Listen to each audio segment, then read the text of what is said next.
Ikaze nanone rero mbahaye ikaze ku ijambo ry'umwimerere Jeremy Muhirwa. Uyu munsi tukaba tugiye kuganira ku bintu maze iminsi neretswe, nanjye ndavuga nti ibi bintu kuki biza gutya umuntu akabibona gutya. Katuje tubiganireho, ariko banza ukande like nta kiguzi gusaba, ni ubuntu usharinge, wandike ibitekerezo, niba wandika ibitekerezo wandike ibitekerezo, kuko niko abanyarwanda bazabohoka. Ubu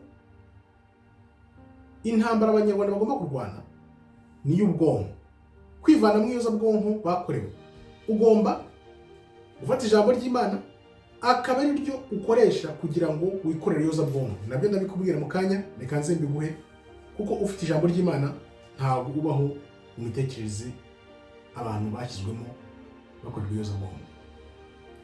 Shalom Bashem Adonai Elohim Eloheyi Avraham Yitzhak Veyaakov maze anachnu cholochim lilochot hayom.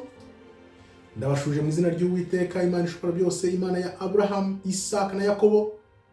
Uyu munsi nicyo tugiye kureba ibintu maze iminsi neretswe, nanjye ndatangara ndavuga ati ibintu bimeze gute.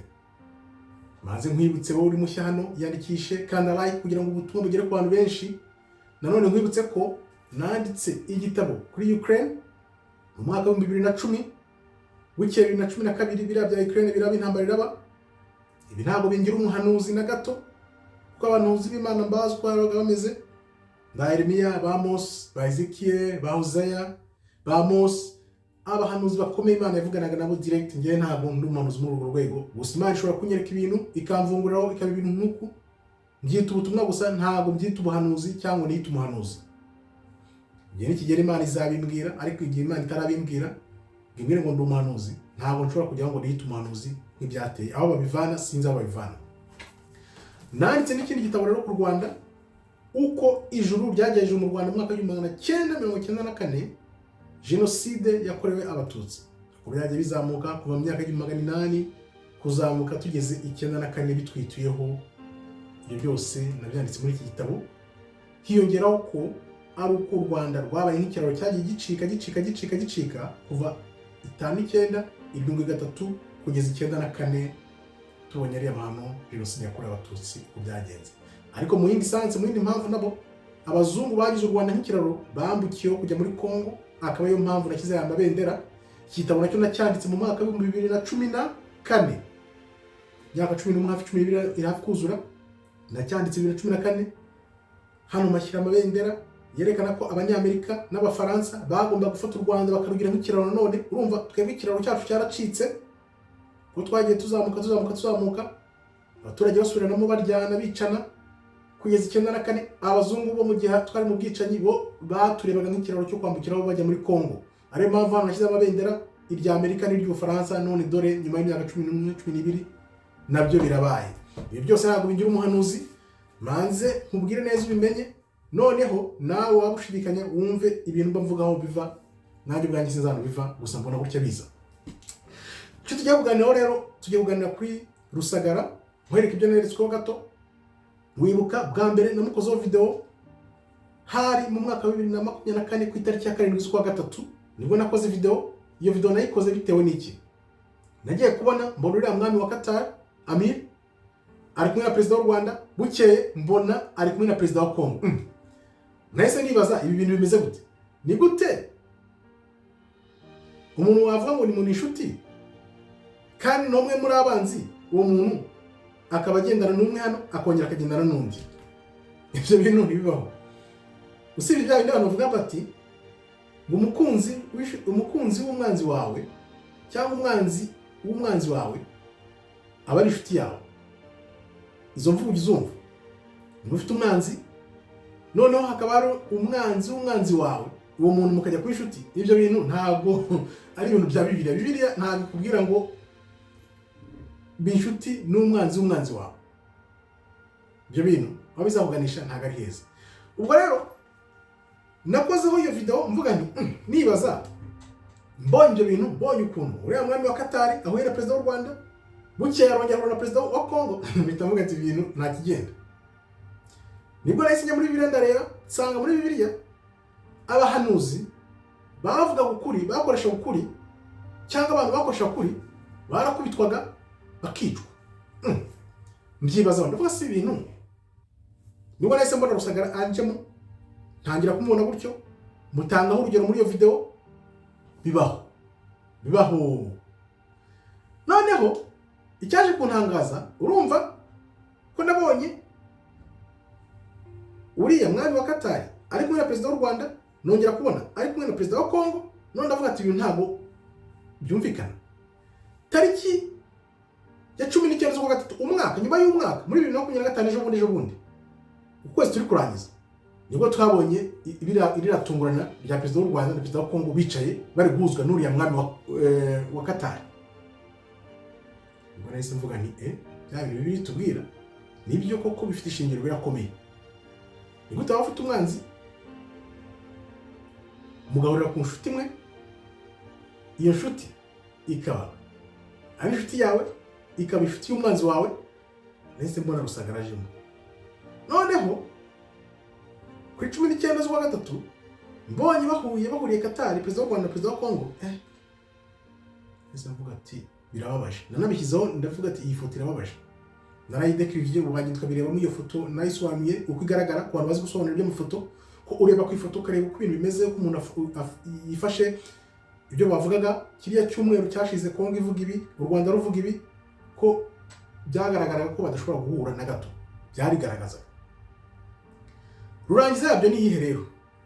Wumve wa mwami wa Qatar ndabonye ari kumwe na perezida w'u Rwanda, nanone ari kumwe na perezida wa Congo, bigezaho noneho bigiye mu buryo biragaragaye barahuye hadaciye kabiri tariki 27 z'ukwa gatatu 2025 twumva ngo Rusagara yapfuye.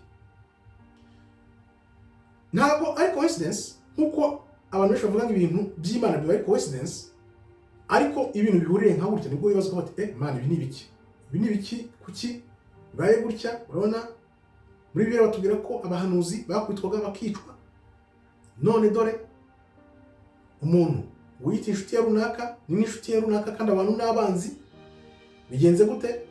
Arabahuje birabaye. Noneho wa muntu wanyeretse gutya ko ashobora kuba yaravugisha ukuri, dore ahise agenda nawe arapfuye. Bigenze gute? Bikaba ari ibintu rero nanjye ndeba nkavuga ati Mana, isi ibintu kuki bigenda gutya bigahurirana, uruhurirane ruba rurimo iyihe message umuntu yavanamo ni iyihe rero? Nuko uko Bibiliya tubwira, Bibiliya tubwira ngo abami ba kera muri Bibiliya hariho nasetse ndaseka, hariho nasomye ndaseka cyane nikubita hasi. Umuhanuzi wamubwiye ibintu by'ukuri ngo baramukubita hafi ibyo kumunogonora, azira ko yababwije ukuri, bibaye ntibanamusaba imbabazi, ariko bamanje kumukubita byanya muri Bibiliya harimo kesi nyinshi cyane z'abahanuzi bagiye bahanurira abami ba kera bari bakakaye, barabakubitaga abenshi bakabica. Hari no babwiye ngo uri asese wa wundi ngo hari ikiza yahanura, hari ikiza cyamuvaho. Urabyibuka?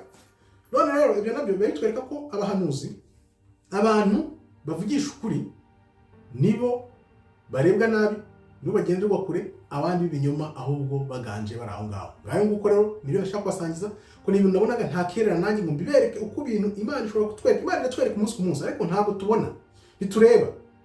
Rero ko video yose ngenda nkora mubwira nti dore ko ibintu bimeze, kanga ukurebe, shaka ijambo ry'Imana. Ibi byose natwe tubisanga mu ijambo ry'Imana, nta handi hantu tubivoma. Ntabwo ari byandi by'ubuhanuzi abantu babyuka bakita abahanuzi, byose bagendera kuri ijambo ry'Imana ryavugaga, bagahita bifata bakabigira nk'ubuhanuzi bushyashya, kandi ari ibintu Imana yahaye abantu kera na kare. Ngiye rero ntabwo uzagera wumva niyita umuhanuzi ntibikabe, kereka Imana ubwayo ninyita umuhanuzi. Nzajya mbona ibintu nk'ibi ngibi mbaneretswe bigusangize, ariko ntabwo nzayifata nk'ubuhanuzi bibaho.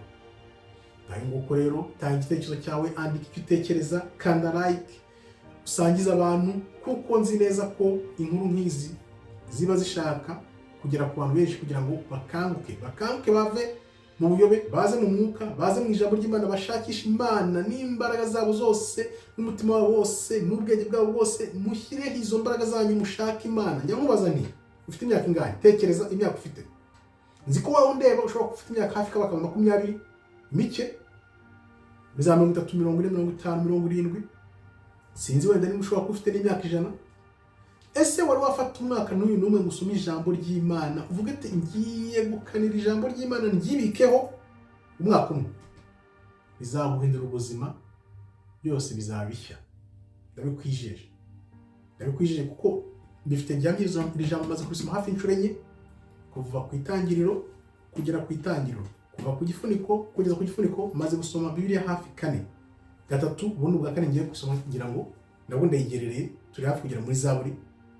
Urumva ko nimo hagati usoma ijambo rero wiha gahunda kuvuga ndashaka gusoma Bibiliya mu mezi 6 cyangwa se mu mwaka, ariko ngiye guhaye umwaka niwe wayisoma neza, usoma amashapitire 3 ku munsi, mu mwaka wa wayize wayimenye, noneho ukamenya ubusabane n'Imana, ukaba kore n'Imana mudatandukana. Niryo banga abantu bita abahanuzi baza kubwira ngo barabahanuzi. Kandi Evangelii ya Thomas yatubwira ngo ibuka, shaka, nushaka uzabona, nubona uzamenya, numenya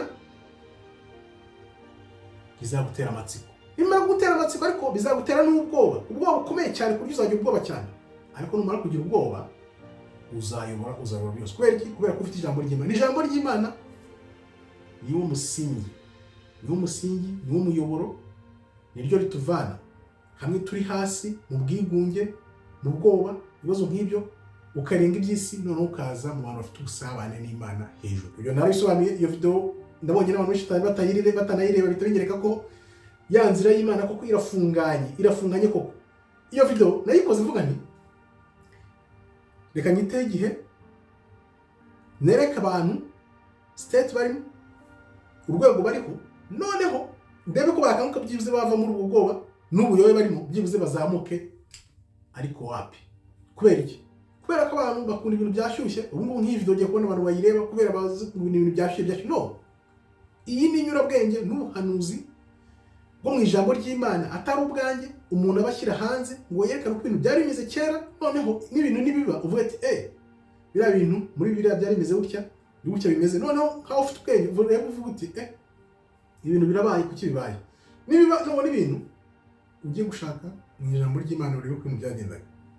Nta rindi banga, ibanga ni ijambo ry'Imana. Ijambo ry'Imana urumva ko ibyo byose nivanye kuri abo bahanuzi, ibibaye nkabihuza n'abahanuzi uko bari bameze, noneho byari bibaye kuko burya biraba nyine bikagira urukurikirane noneho bigahura nyine, kubera ko biba bishamikiye kuri iryo jambo ry'Imana. Uhita uvanamo ukuri, ukareba ukuri, dore ukuri uko kumeze, dore uko ibintu bimeze, dore uko ibintu byagombye kuba bimeze, dore byose uko byagombye kuba bimeze biri hamwe mu kuri no mu mwuka. Ariko se tujya twiga ntabwo twiga. Niyo mpamvu amateka abantu bavuga ngo yisubiramo, ariko burya ntabwo yisubiramo. Amateka ahoraho, noneho abantu ntibayige, akaba ari bwo yisubiramo ya mvugo yateye. Ariko burya amateka ahoraho, niyo mvugo ya nyayo. Murakoze rero, Imana ikomeze barinde. Shalom, toda raba, tov meyod.